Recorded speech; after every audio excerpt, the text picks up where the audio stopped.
Alright, what is going on guys? Gino checking back in for another video today. It is currently the 12th of November. It is 8 AM again. Just woke up and I figured it's a quite nice time to do a little physique update right here in this mirror, since I've done one just before starting this cutting phase, and it's cool to see the comparison between that shape and my current shape. So without further ado, this is the physique that we're currently working with. Now, as you can see, especially around the ab area, I've lost a lot of body fat, and what's pretty interesting is that normally I start losing fat around this area pretty fast. But this time around, since my body composition was pretty much the other way around, it took me a long time, especially considering that I'm like 2.5 months in.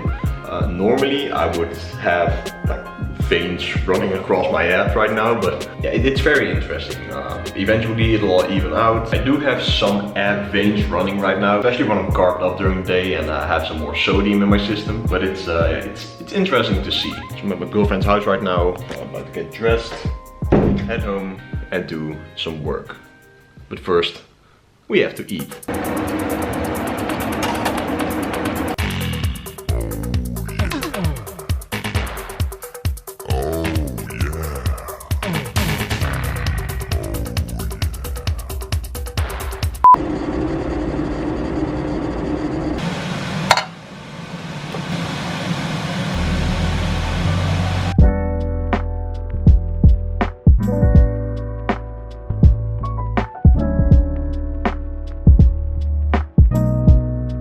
Alright guys, I am back home right now. It took a little bit longer because the police was having a general vehicle checkup, so I had to bring my scooter over there, and of course everything's fine. So right now it's time for breakfast. Alright, so I have the usual bowl of cream of wheat. I'll list the ingredients in case you guys are new to the channel. 80 grams of cream of wheat, 30 grams of whey, 20 grams of cacao powder mixed in with hot water, 2 bananas, which came down to 220 grams of bananas, 20 grams of peanut butter, and then I added some cinnamon on top of this and some sea salt. Now, especially during my prep, I've truly learned the importance of sodium and regular sodium intake. What I always used to notice during previous cutting phases was that, and even during my bulking phases in general, when I trained early, and then I mean like before dinner, I always used to feel very flat very easily, and I contribute that a lot to simply not having enough hydration in my muscles in terms of the minerals that sodium or sea salt, Himalayan salt contain, and the amount of blood flow and blood regulation that the intake of sodium promotes. So ever since, I've just been adding salt to all of my meals. I have around 3 or 4 meals a day, and I just add a little bit of salt to some of the ingredients that taste good with salt. So of course, when I'm eating yogurt, I'm not going to be dumping salt into my yogurt, but if I have a rice cake with it, I'll add some extra salt to that. And one thing that I always thought was that I would start to hold water because of that, because you know, sodium makes you hold water. But if you train 3, 4, 5, 6 days a week and you are pretty active, you drink a lot of water, you sweat a lot, by eating some extra sodium you will not hold any extra water unless you really overdo it. So right now I'm going to be eating this, and of course morning coffee, legendary Nutella sandwich, and some water to get hydrated. You want to know the biggest downside to cutting during winter time? Pretty obvious, but I am freaking freezing. Like, my hands are cold the entire day. Anyway, I figured it'd be a nice idea to go over the supplements that I'm currently taking. Also, not with any specific reason to lose more fat or whatever, but just for overall health, which allows me to perform well in the gym. So it kind of goes hand in hand with the amount of progress that you can make, but they're not magical pills. These are the supplements in terms of like vitamins and minerals that I'm currently taking. I'll go one by one. A daily multivitamin, simply to meet my daily micronutrient targets for the day. And you can also actually see all of the vitamins and minerals that it contains. I don't pay really close attention to everything that it contains, but I like to get in a lot of the vitamins that you don't really meet that easily with your daily nutrition. Some omega-3 fish oil capsules, simply because I rarely ever eat fatty fish, and in terms of optimal brain function and muscular function, it's really important to get enough EPA and DHA in your day, So I take 2 capsules, as you can see right here, of the fish oil. A vitamin D3. Now, especially since I live in the Netherlands, we don't have a lot of sun throughout the year, so it's really important to get enough vitamin D3 to have enough testosterone production and to get your testosterone at least at optimal and efficient levels to reap all the benefits of having enough testosterone in your system. And I make sure that the dosage is high enough as well. And then I have some magnesium. Now, for those who are interested in getting magnesium, you should really look into getting magnesium citrate and not magnesium oxide, simply because magnesium citrate gets absorbed by the body a lot better and more as a whole compared to magnesium oxide, which only gets absorbed for a small percentage. Now, especially if you train a lot and you sweat a lot, you need enough magnesium to promote optimal muscular function. If you tend to notice that you get tired throughout the day very easily, eventually, you might need to look into getting some magnesium in your diet. Now, you can obviously just supplement with it like I do, or up the amount of steak or beef that you're eating. Red meats often contain a lot more magnesium. Nuts, spinach, you name it. Unless you are not able to get that throughout your normal nutrition, now supplementing with magnesium citrate can really help to get those levels up to par. Alright, so I've been editing a video for, I believe, 1 hour, and before that I was working on my online coaching website, adding the Dutch language as an option for my website visitors as well, for the people who are obviously from the Netherlands. And it was time for the pre-workout meal, since it's 2 p.m. right now and I want to train within like a half an hour up to an hour. And I apologize, but I was so hungry that I actually forgot to film part of my pre-workout meal. But just add 2 pieces of 85% dark chocolate in here and a quarter of 2 rice cakes. And I added some sea salt on top of the rice cakes to get some more sodium in my system. Have some extra water, and I'll add some pre-workout to this afterwards. And another coffee, since it's leg day today.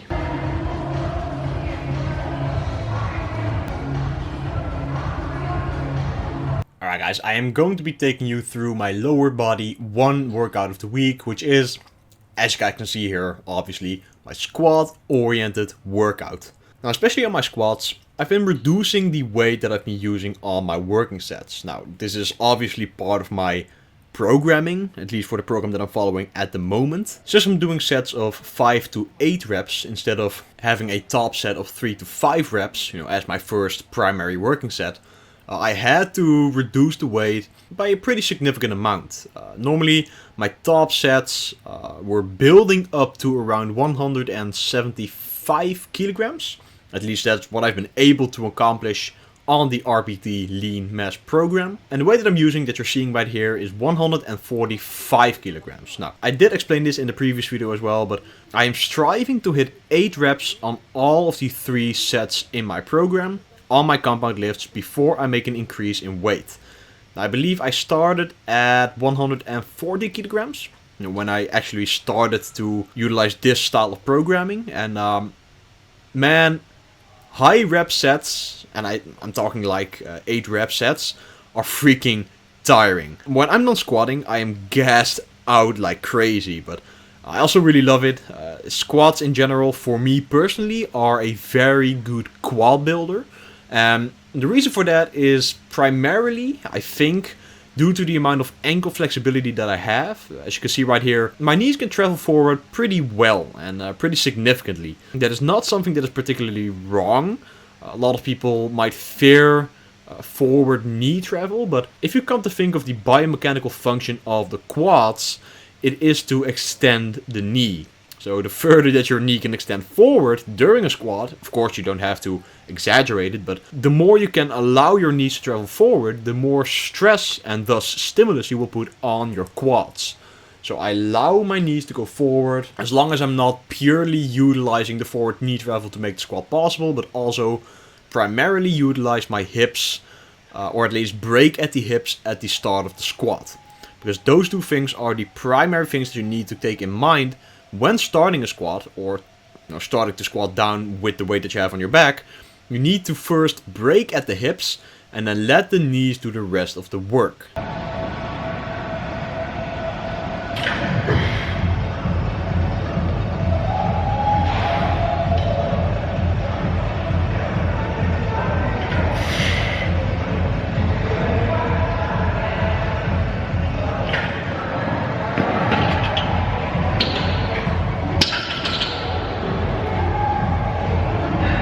after the squats, I moved on to stiff-legged deadlifts, with the dumbbells obviously.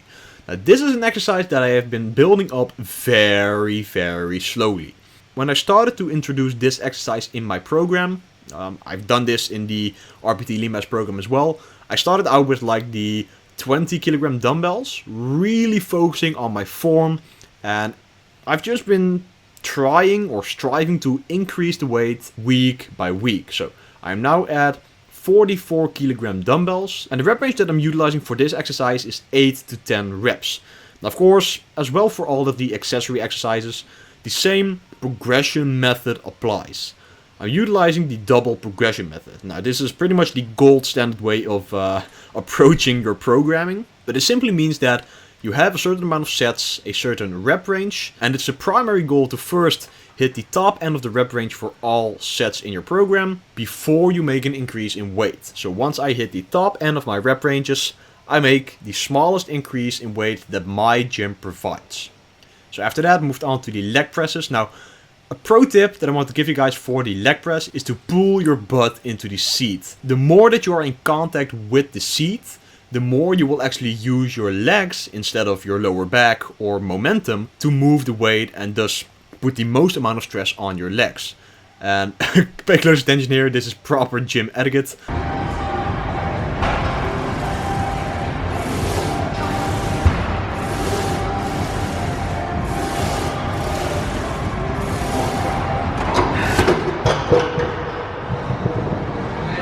When I re-racked the leg press, a plate fell on the floor that was racked onto the leg press, so decided to pick it up. Public service announcement: clean up your weights the same way that you clean up all of your junk at home. So after that, moved on to the seated leg curl. Now in this particular gym, I really like the seated leg curl a lot more than the lying leg curl. That simply has to do with the way that the machine is built. I get a much better contraction with the seated variant than the lying variant, but still I utilize both of these options in my training. So on my lower body day 1, I have the seated leg curl, and on my lower body day 2, I have my lying leg curl. And after that, moved on to a standing calf raise variant. Now, if you guys are not alternating or having both seated calf raise variants and standing calf raise variants, or at least stiff-legged variants, you are missing out on quite a lot of calf gains. The calf muscle is made up out of two areas, or two specific muscles in general. The gastrocnemius, which is the muscle that's mostly visible when looking at the calf from the back, and the soleus muscle, which is kind of a underlying muscle that, if well developed, really increases the total amount of size that you have on your calves. And that has to do with where you load the weight on your body. So for the seated calf raise variants, you need to have the weight loaded up on your knees or just slightly above your knees. And for the standing calf raise variant, obviously you just need to keep your legs in a straight position.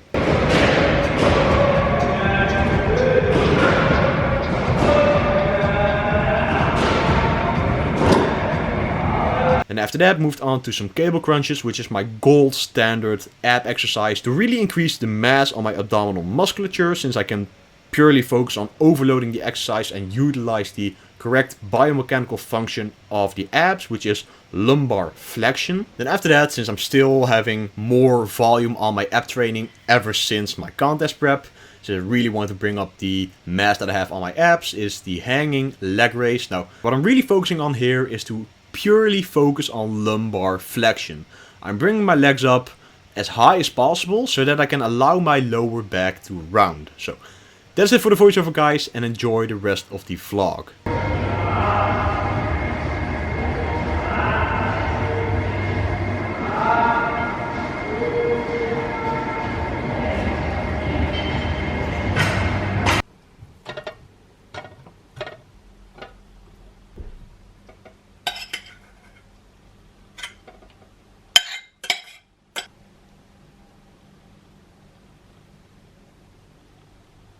Right guys, I'm back home from the gym.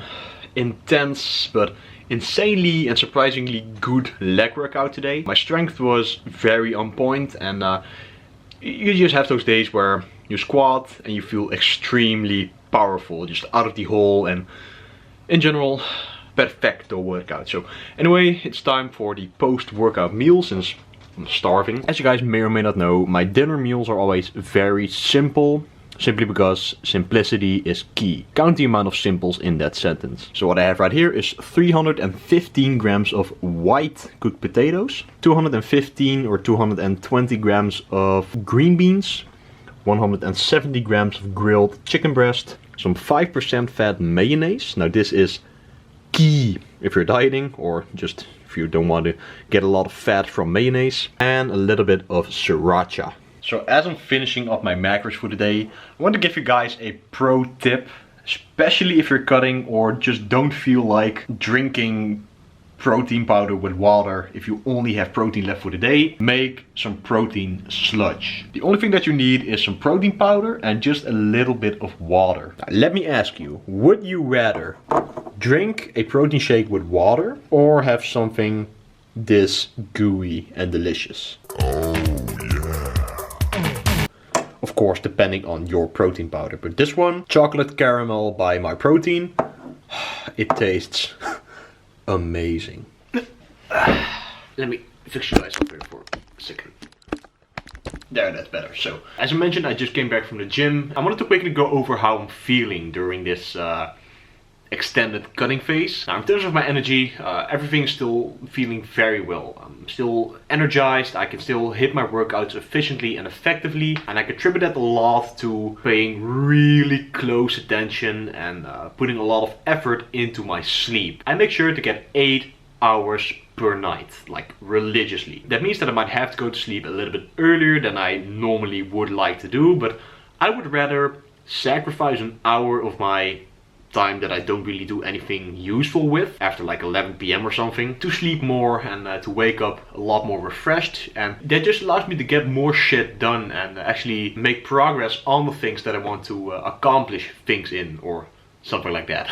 It gets me closer to my goals. So energy wise, everything is still going very well, and I really contributed a lot to my sleep. Now, I've covered my strength in the last video as well, but the strength is still going up. That's a very good sign, especially since I'm in a deficit. Your strength might be decreasing on some lifts. It's quite inevitable. The leaner that you get, the harder it'll be to actually maintain all of your strength. Simply because you're eating less, you are weighing less, there's less you to handle all of that weight, and you have less glycogen inside of your muscles, which is one of the main and probably most important energy delivery systems in your muscles. Even though that my carbs are only at 275 grams. That's low for me, trust me.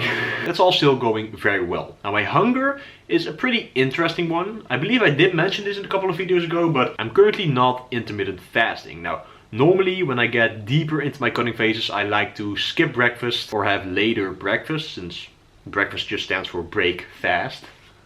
Knowledge. But as of late, I really like to have an early breakfast. It's still the meal that I look the most forward to. Like literally, when I go to sleep at night, whether I'm bulking or cutting, it doesn't really matter. I look forward to my bowl of cream of wheat. Is that sad? No, I don't think so. But I do tend to notice a little bit of hunger, especially at the end of my training. I was actually discussing this with a buddy of mine in the gym last Saturday. It was on a refeed day, and as I was working out, even though that I had a higher calorie breakfast, I was feeling truly hungry like halfway into my workout, and it was actually getting to a point that it was like disturbing my workout. That is something that I didn't even experience when I was on prep, so that's very interesting, but it's still all manageable, guys. Like I mentioned, I'm not doing anything crazy, not doing anything stupid. I'm trusting the process. I've set my calories in a deficit. I'm doing my cardio, and if everything is set up correctly, you do not have to experience all of these negative side effects right away, right? A lot of these things will come eventually. You will be hungry. Your workouts will feel crappy sometimes. You will have low energy eventually, but these things can all be managed quite well. Take your deloads, have weekly refeed days, pick a certain eating strategy or protocol that allows you to feel good and not be that hungry throughout the day. So that could be intermittent fasting, carb backloading, or whatever your preference is. You know, for me it's just eating big meals that allow me to hit my macros for the day, whatever time schedule that is. And you will see the results that you want, guys. It's not rocket science. Just get on a plan, know the things that you have to do, and the results will come. I've actually been doing a lot more reading as well. As you guys may or may not know, I really like to read books, especially as of the past year or so, since August last year I believe. I was always someone who said that I'm not a book reading type of guy, but once I truly understood or realized the power of just a few pages with some words on it, yeah, I'm a book guy now. One book in particular that I'm reading right now that I'm really excited about and really get a lot of value from is Think and Grow Rich by Napoleon Hill. It really goes in depth on the power of your mind, the power of your thoughts, and the power of visualization. And this really resonates with me because I have a lot of goals that I have been working on for a couple of years now, to be honest. And I really truly visualize a certain outcome in that. And it turns out that if you visualize the things that you want in life, and you constantly think about it in a positive manner as well, you are more likely to put in the necessary actions to get to those goals or actually reach them in the first place. And a lot of these things are very logical and pretty straightforward, but trust me, it makes a difference when you actually read it on a piece of paper for some particular reason. There's a lot of people that actually tell you these things and you might think like, yeah, that makes some sense, but you don't really do anything with it. And once you actually take the time to read it in a book, for some reason it just clicks better or something. It's very interesting, but I'm definitely glad that I picked up the habit of reading books, because if I could put into words the amount of value that just a few pieces of paper with words on them meant to me, yeah, that's the beauty of it. I can't. It's really nice. Definitely recommend it. Alright, and that's all for this video, guys. I sincerely hope you all enjoyed. If you did, please be sure to smash the like button, because it truly helps out the channel grow. Comment down below and subscribe to the channel and turn post notifications on for so much more content coming really soon. I'm out, guys, and peace out. See you in the next one.